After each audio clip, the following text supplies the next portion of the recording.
One का 9th chapter है from M1, last chapter है 9th chapter linear programming problems. हाँ देख लो, ये last chapter from math 1 linear programming problems. It is known as LPP। In short it is known as LPP।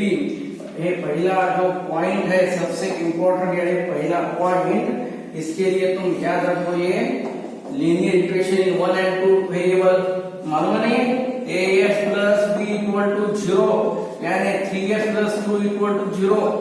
Linear equation in 1 variable है, linear equation in 1 variable and ax plus by plus c equal to 0, this is known as linear equation in 2 variable. यहाँ पर याद रखो compulsory a is not 0 और यहाँ पर at least a and b is non-zero. At least one of a and b is non-zero. यहाँ पर है, तुम इसमें ऐसा ही बता सकते हैं a and b not zero, but a b c belongs to, यहाँ पर कंपल्सरी याद रखो a b c belongs to r। ये है तुम्हारे लिए लीनियर इक्वेशन इन 1 वेरिएबल। ये 1 वेरिएबल और ये 2 वेरिएबल याद रखो। you know very well। Then next ये क्या है, लीनियर इक्वेशन जो है, हर एक लीनियर इक्वेशन देख लो क्या है, ये फॉर्म में यहाँ पर नेक्स्ट इसमें देख लो ये क्या है linear equation. You know very well. क्या है ये, ax plus by equal to ax plus b equal to 0, यानी कैसा होता है ये, x equal to something होगा plus minus whatever may be, x equal to plus minus a suppose and by plus c equal to 0, यानी what ये y equal to plus minus b suppose x equal to plus minus y equal to plus minus, ये form में दोनों line x equal to यानी y को parallel और ये y equal to यानी what x को पैरेलल। याद रखो ये क्या है। देन उसके बाद जो है हमारा ax plus by plus c equal to 0, ये है लीनियर इक्वेशन इन 2 वेरिएबल। ये स्ट्रेट लाइन है, it is known as straight line. याद रखो, whenever x and y are 0, x and y are 0, it represents coordinate axis। उसके बाद ये हमारे पास है लीनियर इक्वेशन देख लिया। यहाँ पर हमें देखना है लीनियर इनइक्वालिटी। याद रखो लीनियर इनइक्वालिटी क्या है, ax plus by plus c equal to था लेस देन इक्वल टू 0 और ax plus by, तो ऐसा ग्रेटर देन इक्वल टू 0 ले सकते, ओनली लेस देन 0 ले सकते और ली ग्रेटर देन 0 ले सकते। ये these are known as ये सेम है, these are known as linear inequalities in 2 variables। linear inequalities in 2 variables। याद रखो। देन ग्राफ के बारे में you should no very well. Graph के बारे में याद रखो ये क्या है, you should no very well. यहाँ पर सपोज ये हमारा प्लेन है, ये हमारा प्लेन है, याद रखो ये प्लेन, ये थर्ड वन और ये fourth one plane. You know very well. ये लाइन है, यहाँ से सपोज ये वाला है, यानी x ये कैसा है, greater than equal to h, x equal to h सब x इक्वल टू h, यानी ये line x equal to y को पैरेलल, ये ग्रेटर देन व्हाट, ये कैसा लिखना, ये 0 ग्रेटर देन h यानी any constant, 0 greater than suppose 2 है, ये पॉसिबल नहीं, यानी region must be non origin side. ये फॉल्स है ना, 0 ग्रेटर देन 2 यानी फॉल्स यानी non origin side. Then similarly देख लो, यहाँ पर देख लो x less than equal to h suppose, ये इधर वाला हुआ, क्यों देख लो क्या है, x लेस देन 2 यानी व्हाट, x यानी 0, it is not an origin test, x is substituted by 0 less than 2, ये पॉसिबल है ना, जीरो बड़ा होता है यानी ट्रू है तो ओरिजिन साइड। देख लो भाई क्या होगा, condition is true, non origin side condition is ये फॉल्स है, यहाँ पर zero greater than two possible नहीं यानी नॉन ओरिजिन साइड। अब ये क्या है, जीरो लेस देन टू यानी व्हाट, ये ट्रू है यानी व्हाट, ये क्या है ओरिजिन साइड। याद रखो ये है तुम्हारे लिए ओरिजिन साइड। जो भी है याद रखो। देख उसके बाद ये यहाँ पर y इक्वल टू t और y ये ग्रेटर देन t। सपोज यहाँ पर ये y ग्रेटर देन यानी what, in case of y suppose ये yx को सब्स्टिट्यूटेड बाय जीरो टर्म, क्या ये जीरो ग्रेटर देन k यानी कांस्टेंट सपोज 5 है, जीरो ग्रेटर देन 5 यानी x एक्सिस है, ये y एक्सिस है। अब ये इक्वल टू 5 ऊपर जाता रहे, जीरो ग्रेटर देन 5 फॉल्स है, इसलिए रीजन क्या होता है हमारा non origin side. Yes again suppose ये क्या है हमारे पास y less than equal to suppose k यानी zero less than equal to 5 suppose. अब ये x एक्सिस है, ये y एक्सिस है, ये क्या है जीरो लेस देन 5 ट्रू है। ट्रू रहने के बाद क्या होना, रीजन क्या होना ओरिजिन साइड। ये रीजन ड्रॉ कर, you should know these points whenever x and y substituted by zero. अब ये फॉल्स है यानी region of non origin side, ये ट्रू है, ये रीजन क्या है ओरिजिन साइड। याद रखो। अब ये क्या है, ये फॉल्स है नॉन ओरिजिन साइड, ये ट्रू है ओरिजिन साइड। ये ग्राफिकल सॉल्यूशन, ये नेक्स्ट जो पॉइंट है इसके लिए याद रखो, ये it is known as graphical solution. Graphical solution यानी एक line, each and every part by line, ये प्लेन का each and every part by line is divided into two part, एक यानी ओरिजिन साइड, एक यानी नॉन ओरिजिन साइड। याद रखो, you should know equation less than रहा ग्रेटर देन रहा तो देखना ओरिजिन साइड की non origin side. Origin side यानी true condition, non origin side यानी फॉल्स कंडीशन होना। देख लो मैं आपको बताता इसके बारे में। ये सपोज ये जो है ये प्लेन हमारा,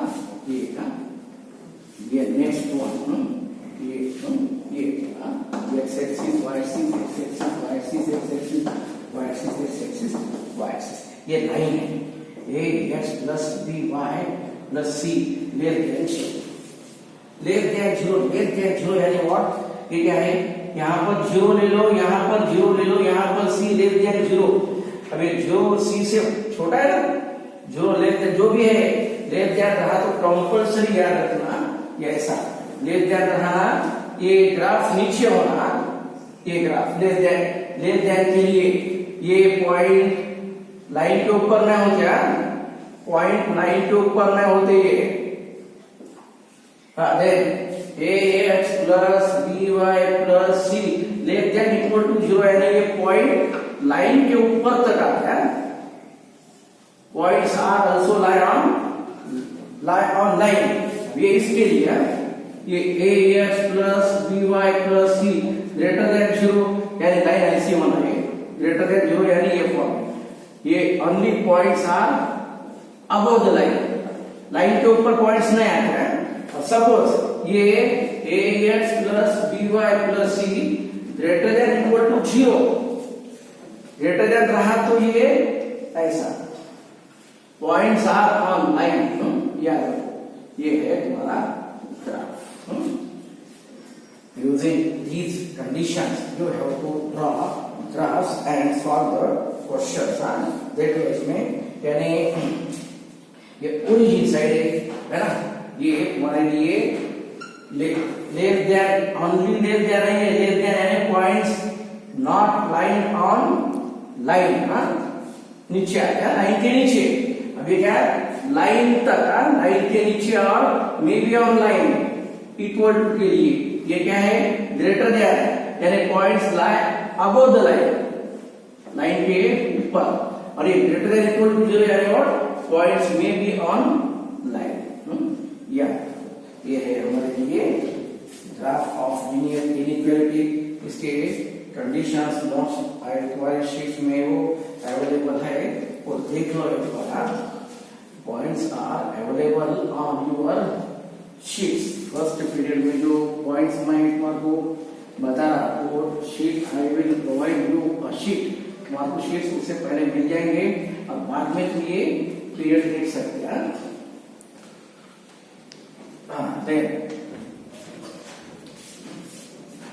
ग्राफ ड्रॉ कर सकते, then converting business problems into mathematical formation of LPP. Converting business problems into mathematical formation of LPP. Then ये कांस्टेंट्स जो कंडीशंस आते हैं ना, conditions are known as constants. Conditions are known the formation of LPP के उसके steps है। Formation of LPP उसके steps यानी व्हाट, देख लो ये नेक्स्ट पॉइंट है हमारे पास, फॉर्मेशन ऑफ एलपीपी कैसा फॉर्म करना। जो हमारे इसमें प्रॉब्लम में जो एलिमेंट्स है, जो प्रोडक्ट्स है, जो आइटम्स है, उसको फर्स्ट और सेकंड दो आइटम्स है, एक को यस बोल दो, एक को वाई बोल दो, पहली कंडीशन।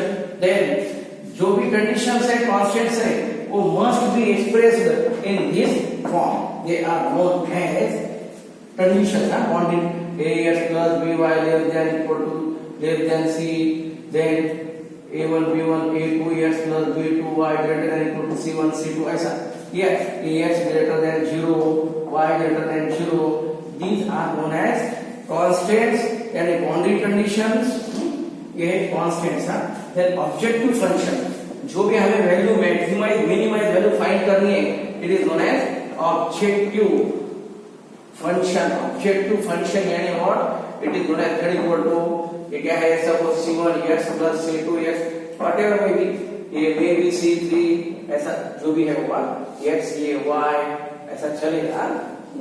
ये है हमारे लिए ऑब्जेक्टिव फंक्शंस। देन कांस्टेंट्स और कांस्टेंट्स यानी conditions, these are known as constants यानी conditions।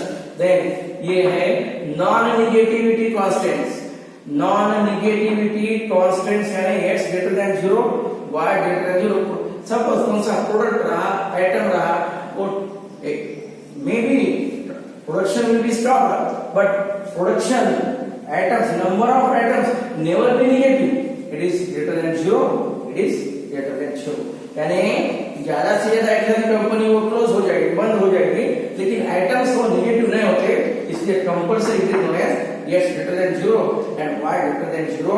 तो याद रखो, अभी area in which linear programming can be applied वो आपको मालूम है। थियरी के क्वेश्चंस है, दी गए problems in case of manufacturing objects है, यानी हमारे कंपनी वो जो होते हैं उसके लिए। Then problems related to transportation, बाद में प्रॉब्लम्स रिलेटेड ऑन लाइट, बाद में problems of related to investment, और ज्यादा से ज्यादा एडवर्टाइजिंग फील्ड्स, ये जो मार्केटिंग के जो भी सब्जेक्ट्स है, जो भी मैटर्स है, वो पूरे इसमें इंक्लूड होते हैं। Then working rule to formulate LPP formulate करने के रूल्स वगैरह तुम्हारे पास है। इसके बाद तुम्हें मालूम होना terms related to formation of LPP, एक 5 मिनट्स है बेसिक पॉइंट्स के लिए। वो होने के बाद ये पॉइंट्स याद रखो, ये बेसिक पॉइंट्स है। First one convex set. Convex set समझा, कॉन्वेक्स सेट सपोज ये ऐसा सेट है, ये कॉन्वेक्स सेट, कौन से दो पॉइंट ले लो, पूरा प्लेट में आता है, पूरा इसमें आता है। ये व्हेनेवर सेगमेंट जॉइनिंग 2 पॉइंट्स, क्या ये segment join of 2 points totally lie in the plane, then it is known as convex set. ये जो है हम जो भी एलपीपी में सॉल्व करें ना, एलपीपी में पूरे प्रॉब्लम्स ज्यादा से ज्यादा हम ये ऐसा ले सकते हैं, polygonal convex, convex polygonal convex, then convex polygonal convex set, then convex polygon. ये तीसरा पॉइंट है कॉन्वेक्स पॉलीगॉन। यहाँ पर नोट करने की जरूरत है, तो सिर्फ देख लो convex polygon. Extreme points, extreme point समझता है यार, ये देख लो नेक्स्ट पॉइंट है हमारे पास एक्सट्रीम पॉइंट्स। ये ऐसा एक्सट्रीम पॉइंट्स है, सपोज ये रीजन है हमारा, ये यानी point, these are known as extreme points. ये 4 नंबर के लिए याद रखो extreme points. Then solution of LPP, solution of LPP, जहां पर हमें ये जो x1 y1 x1 y2 pairs है ना, वहां पर हमें जो वैल्यू मिलता, सॉल्यूशन मिलता है ना, it is one solution of LPP. जो भी कंडीशन सेटिस्फाई होती है वहां पर फिजिबल सॉल्यूशन, फिजिबल सॉल्यूशन है व्हाट, ये हमारा फिजिबल रीजन, ये फिजिबल रीजन है, यहाँ पर हमें सॉल्यूशन मिलता। Region is feasible and solution is feasible solution. Optimal feasible solution यानी व्हाट, जिसमें हम मैक्सिमाइज और ऑप्टिमाइज बोल सकते हैं। ऑप्टिमाइजेस यानी व्हाट, मैक्सिमाइजेस और मिनिमाइजेस। तुम ये condition can be solve for maximization as well as minimization. Then infeasible, infeasible यानी ये फिजिबल है ना, इनफिजिबल यानी ये बात है ना, नॉन बाउंड्री, ये इनफिजिबल है। ये सपोज इनफिजिबल, ये फिजिबल। हाँ, feasible, infeasible. Optimal value, optimal value यानी what, z equal to maximum minimum, जो वैल्यू हमें मिलता है ना, z इक्वल टू हमारे पास जो भी वैल्यू मिलता, सपोज ये 3x + 4y = 5, ये हमारा एक पॉइंट है 2,3। सपोज z1 ये पहला पॉइंट है एट a, क्या ये 3 × 2 + 4 × 3 कितना था, 6 + 12 यानी 18। सपोज ये हमारे पास b है, ये c है, ये o है। अब z2 ये z1 एट b के लिए देखो, सपोज ये 2, 0 है यानी व्हाट 3 × 2 यानी 6। यहाँ पर सपोज 0 × 3 है। z एट c क्या था, ये 4 × 3 यानी व्हाट 4 × 3 यानी 12, 4 × 3 यानी 12 और z एट ओरिजिन यानी 12। अब इसमें 18 है, 6 है, 12 है, 0 है, यानी maximum value is 18। It is known as optimal value. बाद में ये है ग्राफिकल सॉल्यूशन ऑफ एलपीपी। हम थ्योरी में जो भी प्रॉब्लम्स है ऑलरेडी पूरे सॉल्व है, वही फॉर्म में है और ज्यादा से ज्यादा स्टैंडर्ड पॉइंट्स है। ग्राफिकल सॉल्यूशन ऑफ एलपीपी यानी हमारे पास मेथड्स है। एक 2 मिनट के लिए देख लो ये लास्ट 2 पॉइंट्स। क्या ये ग्राफिकल सॉल्यूशन ऑफ एलपीपी, उसमें ग्राफिकल मेथड देख लो क्या है ये, आइसोप्रोफिट और आइसोक्रॉस्ट। आइसोक्रॉस्ट मेथड ग्राफिकल मेथड है, graphical solution of LPP, graphical solution of LPP. ये पहली मेथड है, इसमें आइसोप्रोफिट और आइसोक्रॉस्ट मेथड। देन ये सेकंड वाला है कॉर्नर पॉइंट मेथड। ये corner point method, corner point method यानी ये वाला, ये कॉर्नर पॉइंट है, ये बाउंड्री पॉइंट्स यानी corner points at which you will get maximum as well as minimum value, it is known as corner point method. Then बाद में special cases of LPP में, स्पेशल केसेस ऑफ एलपीपी उसके लिए याद रखो, उसके लिए याद रखो ये मैक्सिमाइज, मिनिमाइज, मैक्सिमाइज और minimize. Whenever maximize or minimize value is obtained at 2 points, क्या ये सपोज ये मैक्सिमाइज और रहने दो, मिनिमाइज रहने दो। Suppose you will get at 2 points, 2 points यानी 2 पॉइंट, सपोज ए और ये बी, ये 2 पॉइंट पे वैल्यू मैक्सिमाइज और मिनिमाइज है। ये 2 पॉइंट यानी नॉट ओनली 2 पॉइंट्स, यानी पॉइंट्स लाई ऑन सेगमेंट। क्या है, suppose you will get maximum और मिनिमम वैल्यू एट 2 पॉइंट्स, ए और बी। 2 पॉइंट यानी you only get only 2 points. Here number of points between A and B, A और B के बीच में जो भी पॉइंट्स है, नंबर ऑफ पॉइंट्स है, वो पूरे पॉइंट्स नोन एज सॉल्यूशन, यानी what infinite number of optimal solution. दो पॉइंट यानी नॉट ओनली 2 पॉइंट्स, ये A और B के बीच में आने वाला each and every point is known as point of maximum और minimum, जो भी वैल्यू हमारा है मैक्सिमम मिनिमम उसके लिए ये पूरे पॉइंट्स हैं। बाद में अनबाउंडेड सॉल्यूशन यानी दिस वन, ये देख लो ये क्या है। सपोज हमारा रीजन ऊपर है, रीजन ये ऐसा है यानी it is known as unlimited region है, unbounded. Whenever solution is like this form unbounded, याद रखो ये अनबाउंडेड सॉल्यूशन है, इट इज नोन एज ये अनबाउंडेड। ये एक्स एक्सिस, ये वाई एक्सिस, ये रेड वाई, और ये नीचे जो है ना ये सपोज ये रीजन है, it is known as bounded. ये बाउंडेड है, ऊपर वाला अनबाउंडेड है, याद रखो। बाद में इनफिजिबल, ये है infeasible solution. Infeasible solution and what? In some linear programming problems, the feasible solution do not exist. It is known as infeasible solution. जब हमें solution exist नहीं होता, infeasible solution यानी what? जहाँ पर हमें solution exist नहीं होता। ये है तुम्हारे टोटल पूरे points of LPA. The next period you will see the problems.